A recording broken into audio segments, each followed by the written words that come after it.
So hello everyone, and oh my gosh, what a great day it is that we have the one and only Panache Desai. Panache, thank you for being with me today. I know that, like me, you've been pondering and exploring and asking your soul certain questions about this time that we're living in right now with the pandemic. Thank you. It's great to be with you and great to be with this incredible global community that's tuning in from all over. Yes, indeed, it's been a very powerful time. It's been a time of being in a timeout, actually, being in a much needed pause, being in a reevaluation and redefinition of what it means to be human, of how we carry on beyond this post-COVID-19 phase of life and living. And when everything first happened, my immediate call, as my call always is to service. I was in September the 11th, 2001 in the ashram when we had the terror attacks in Manhattan. And it was a very surreal moment. We were pulled out of self-service and immediately went into the canteen and we saw what looked like a movie. It was beyond anything we could even comprehend, where these planes were crashing into these buildings. It was unlike anything we'd ever experienced. And our first response, because we've cultivated who we are at the spiritual level, was immediately, how can we be of service? How can we help people? How can we support people? And so this has been a very dynamic time for me personally. We've been supporting a global community every morning with a call to calm meditation at 9 a.m. to restore that state of harmony and balance in the hearts of all human beings. Because God's got us. We're going to be okay. We thrive in uncertainty. No matter what life presents us, we know that we're being guided. We know who breathes us. And so when we operate from that place of calm, we're able to then take the next most peaceful step, make the next most peaceful decision. Because when we reorient our lives around that peace, we're reorienting the experience of our life around the essential self. And at that point, we no longer need to be overwhelmed by fear and by panic. We're able to simply be with what is, align with the totality of what's unfolding, and bring the fullness of who we are into being in every moment for the benefit of not just ourselves, our families, our loved ones, our work colleagues, and our greater community at large. Mm-hmm. That's so profound what you were saying. And a few weeks ago, I was saying that, all the people on the other dimension, the Maya Angelos and the Wayne Dyers and all the greats, that have lived before us.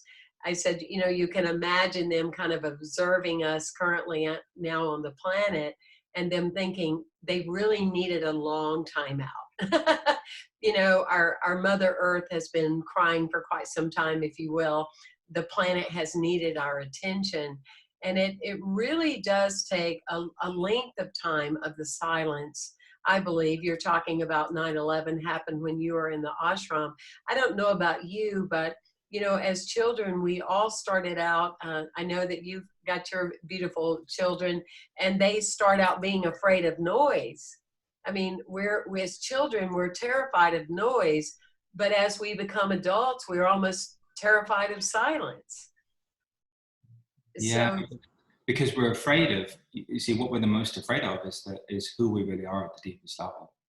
And this is why this is such an important time, is because we're being with that silence. We're getting in touch with what's going on inside, because there's no certainty to be found in the world. There's no certainty to be found anywhere outside of us right now. So this is where all of our years of practice, all of the blessings that we've received from the Maya Angelos and from the Wayne Dyers and so many other great beings, and the Srikadata Maharaj, and so many incredible gurus that have existed throughout time, we're standing on their shoulders. I mean, we're literally the beneficiaries of their sadhana, of their spiritual practice. And so we're able to navigate this time from a place of connection and to realize ultimately that we're enough, that we have what it takes to make it through whatever's unfolding, that we have what it takes within us to access the abundance, the health, the love, the connection, the creativity that we need now for this next phase of life and living. And so that silence is the truth of who we are. In my new book, You Are Enough, I speak of the essential self. Oh, I love that title. Thank you. You are enough. That's an ailment right there, isn't it? That's a disease would be the people that don't believe that they're enough, and they're always fighting and proving that. I love that title. It's actually in some ways the real pandemic, which is basically this feeling of not being enough. I've had the pleasure of working with people now consciously for over 20 years. And no matter what they've accomplished in their lives, no matter what they've gone on to do, every single human being that I've encountered, the root cause of every addiction, the root cause of every failed marriage or failed relationship or inability to be in relationship or be intimate, any health issue or challenge, it all stems back to this feeling of not being enough and needing to prove that we are. And so in the resolution of that, we're beginning to find now that people are able to build their lives on a platform of being enough. Like, what is it that we actually need? You know, how is it that we want to live? You know, let's not just let this be a moment in time that comes and goes and then life goes back to normal, whatever that normal means. Let's allow this to be a moment of fundamental redefinition, where we begin to source our choices and decisions from what benefits not just us, from what benefits the collective, the planet, and the collective experience of being human. And so it truly is a very powerful time. And that silence is now more important than at any other point in time. It's so powerful what you're saying, and it somewhat defines and explains. I mean, we talk about it a lot in our work about, please people wake up. First you must realize that you are asleep, and then you must die so you can be born. You cannot be born until you die, and you cannot die till you wake up. It's like if you're guided by your emotional body, your essence, your lack of feeling that spiritual connection says that you're not enough, then you're easy to be herded, like cattle. It's like, well, the doctor said, the religion said, the media says, the weather says, these are the things that define me. And to me, that's why, as we're talking about from chaos to connection, that's why this is so powerful, because as you're saying, if the people that are tuning in, that are listening, that are practicing your work, that are making that identification, that are waking up, if they can get that of themselves, they are enough. Because when you get that, you really question everything. You get back to that childlike part of your nature, that you question what somebody's telling you. You may wind up with the same assessment, but you used your own mind for it. I know that for me, that's during this time hasn't, I've been excited about it. As a soul, I have been so excited about it. Not excited, of course, that people have needed to die, but excited about the fact that, just like the Celtic shamanism of becoming a shamanic practitioner, a timeout, a sacred silence is what really brings you to the core, so you can really discover, like you're saying, that you are enough. But the other part of it is, I hope this is just the beginning, because if we would give this much attention to world hunger and this much attention to obesity and to addiction, think of how quick that we could come up with solutions that we could eliminate some of these ailments on our planet. Exactly right. Well, the good news is this is the beginning of a 10-year window of time within which harmony and balance has to be restored in the hearts of all human beings. Okay. And what's being purged from us is every survival-based energy. Fear, lack, and scarcity is being removed from the human experience. And so we're in this timeline of awakening to this decade of the soul, to remembering that who we are is this essential self. And so, I would love to be able to say that this is going to be the beginning and end of it, but it isn't. We're going to have so much more that unfolds in this next 10-year window of time, where we're going to literally be relieved or freed of every form of density, every form of heaviness, everything that we've repressed or suppressed or denied our love inside of us, so that we can ascend in our personal vibration and frequency. Because really, we're in the age of vibrational transformation. Yes. We're living in the age where we're shifting out of survival into love, into joy, and into peace. And this ascension is facilitating the greatest shift in consciousness that we've all been waiting for, that everything that we've done up until now has been building up to. And so as we talk about the chaos is necessary to show you where you're dissonant, to show you where you're not in peace inside of yourself, because only that which isn't anchored in the truth can be disturbed. And our singular responsibility or place of participation in all of this is to allow it to be disturbed, is to allow it to be stirred up, is to be with that discomfort, because that discomfort creates the opening for the alchemy to occur inside. And the more that alchemy occurs inside, the more everything's revealed as the light.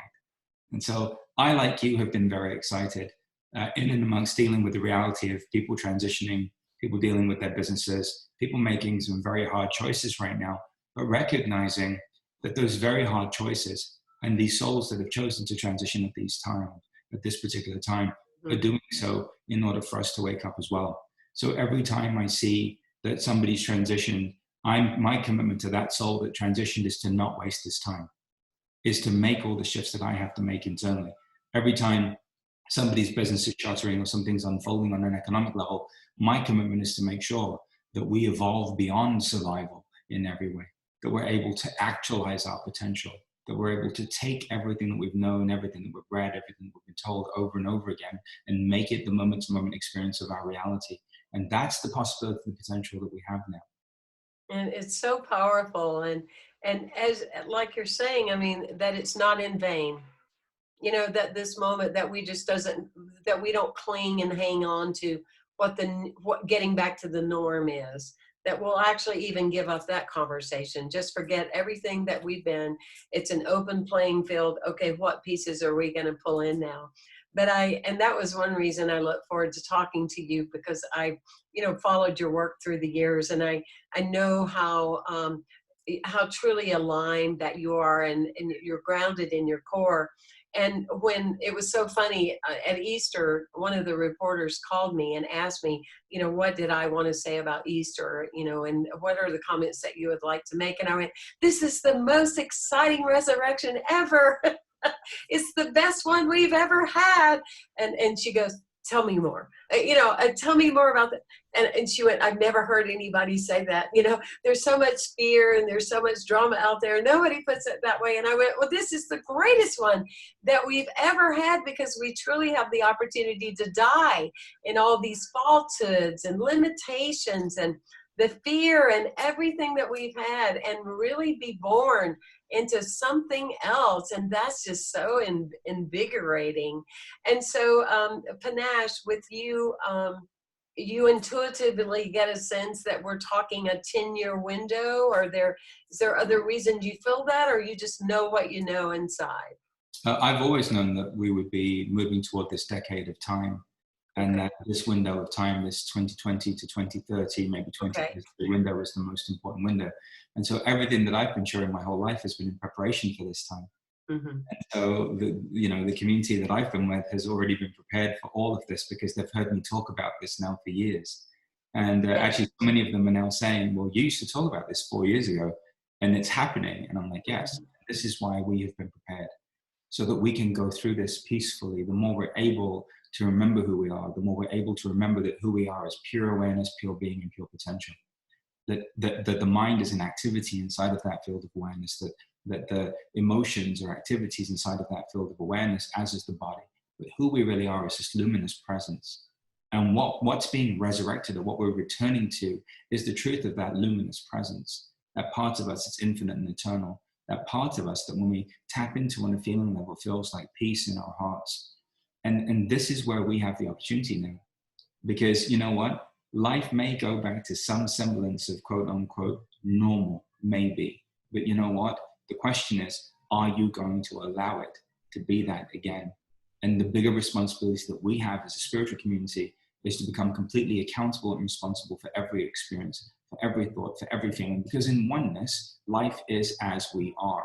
And the more we're able to own everything as ourselves, the more we're able to make the most out of this transformational period of time. If we're busy making it about, what the government's doing, or what's happening on a state level, or what's happening on a local level, and we're putting it outside of us, and we're continuing to not take responsibility for the totality of who we are as a human being, then we're further creating separation. And so I would, in this moment, encourage all of you to embrace what is going on inside, to recognize that everything is beginning and ending within. And the more you can come into the radical acceptance of who you are and what you're feeling, by welcoming it, by welcoming up all of the parts of you that need to be held, holding them in their heart, the parts that are afraid, the parts that are angry, the parts that are sad, all of these parts that we've denied about ourselves that just need to be loved. The more we can welcome them into our hearts and embrace them as a totality of who we are, the more we will complete this resurrection and this greater promise of re-emergence as stronger, lighter, and brighter than we could ever imagine.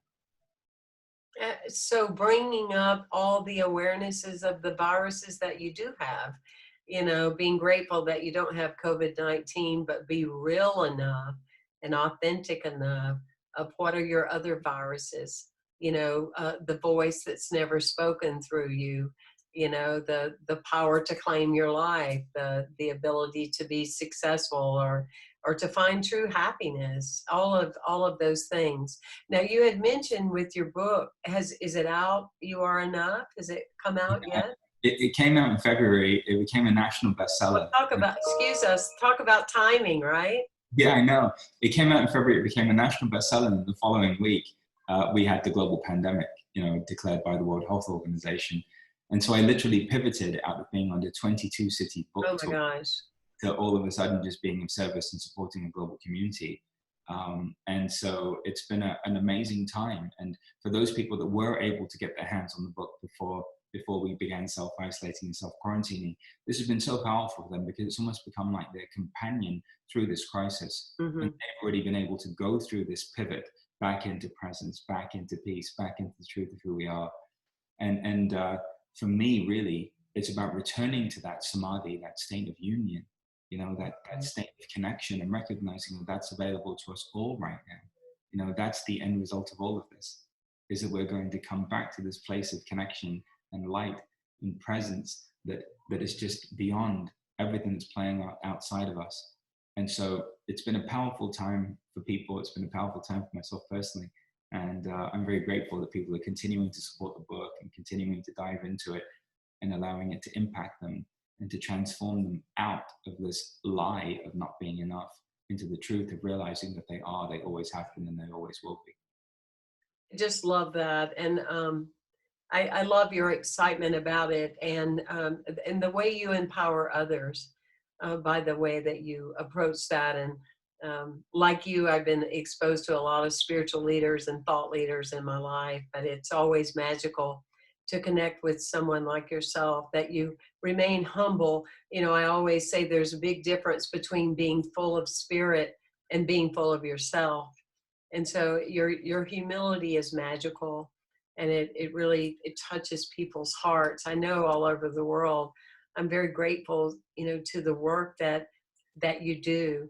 Um, and so for the people that don't have the book yet, what's an exercise, or what would you say would be just a couple of things for people to do right now that say, I'm moved by what you're saying today, but tell me a couple of things that I can just get started on. So a good place to start actually is with the 5 commitments that I wrote about in the book. Okay. First is to commit to knowing the essential self, to knowing who we are really at the deepest level. Okay. That yearning and that longing will begin to bring you into alignment with that experience. And so every day, commit to knowing the essential self. Who am I really? What is the truth of who I am? Who am I beyond these roles and these responsibilities, these expectations? Who I've been conditioned to become? Who am I? Mm-hmm. So that's commitment 1, is commit to knowing the essential self. The second one is commit to a new past, present, and future. It's becoming very evident now through science and through the advancements of science that we don't have to continue to perpetuate the past. But literally by shifting our state of being, we can shift our neurology, we can shift our biology, and we can shift our reality. And that transformation happens at the feeling level. Sure. Take the time during this window of COVID-19 to bring a sense of appreciation to all of those moments in the past where you felt pain or suffering or sorrow. Mm-hmm. Begin to bring light to those moments, begin to bring the truth of the love that you are to those moments and allow them to transform. And in doing so, you'll stop living inside of the memory of yourself and you'll start living inside of the present moment version reality of who you are. That's powerful. That's a poster. That's a poster right there. So that's the second one. Yeah. The third one is to commit to inner peace, because inner peace is the experience of the essential self. When we're feeling peaceful, we're experiencing our enlightenment. And so as much as possible, recognize that peace is your natural state of being. The fourth is commit to fulfillment. Where you start from is where you'll finish. If you start from fulfillment, you'll end up being fulfilled. If you start from being empty, you'll end up being empty. And so where we start from is where we finish. Commit to fulfillment. And then the last one, commit to unlimited possibilities. The more we begin to live through the lens of the soul, through the lens of the parts of us that is infinite and eternal, and the more we experience life that way, the more all of a sudden we experience heightened synchronicities and possibilities that we couldn't even imagine. We begin to see that life has been perfectly created for us, and that every single step has been masterfully crafted by the divine itself, because we are the divine. So what's happening here is that the infinite ocean is experiencing itself as the drop, and the drop is the ocean itself. And it's time to end the separation and to be that ocean, to be that presence, to be that light, to be that love, to be enough now more than any other time in human history, to be enough for yourself. Wow. Well, I want to thank you, Panache Desai, for being enough and for who you are as a soul and who you are as a being. I applaud you, and I'm just so grateful, and thank you for your work that you're doing in the world. Thank you.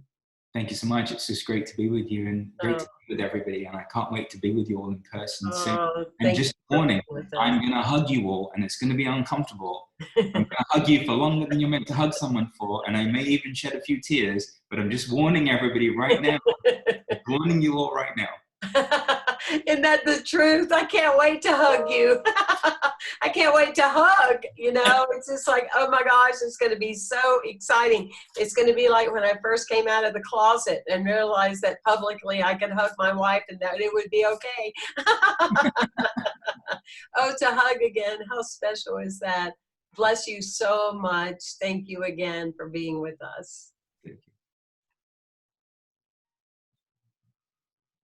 Beautiful. Okay, so now we're just going to do a quick little promo, okay? Wonderful. Just about your coming on November the 11th, and I'm wanting to remember, I think it's at 6 p.m. at night. It's in the evening time. Yeah, because 11/11 is on Wednesday. Yes, okay. All right, we got this. Well, hello, everyone, and look who's here, Panache Desai. And guess who's coming to St. Petersburg, Florida, to First Unity Spiritual Campus on 11/11. Panache, we can't wait to be with you and have you bless us and talk about your new book, You Are Enough. Oh my gosh, the power you're going to bring here. We can't wait. Thank you. I look forward to being with everyone, and I can't wait to remind you of a truth that you've forgotten, that you are a divine being, that you have an infinite potential, that there is infinite potential and possibility within you at all times. It's time to break free of the shackles of fear, lack, and scarcity, to step into the fullness of who you are, to remember you're enough, and to build every moment of your life on this platform of presence that is the truth of who you are at your core. Mark your calendar, everyone, right now, and commit to 11/11. Woo, in the power. 11/11/2020, Panache Desai at First Unity Spiritual Campus.